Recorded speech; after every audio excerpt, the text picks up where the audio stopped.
আমরা আজকে সবার পক্ষ থেকে মসজিদ বিদ্যালয়ের নেতৃবৃন্দকে অভিনন্দন জানাচ্ছি। এখন বক্তব্য রাখবেন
শেখ হাসিনা এক সময় যে সুরে কথা বলতো সে একই সুরে অনেকে আজকে কথা বলা শুরু করে দিয়েছে।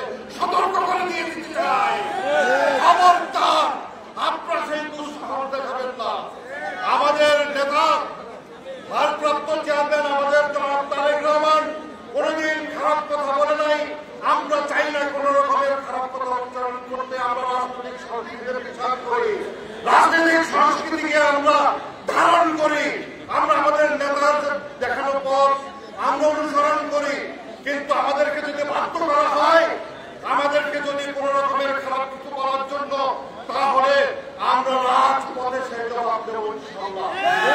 আমি সবাইকে আজকের মিছিলে অংশগ্রহণ করার জন্য আহ্বান জানিয়ে শেষ করছি। আসসালামু আলাইকুম।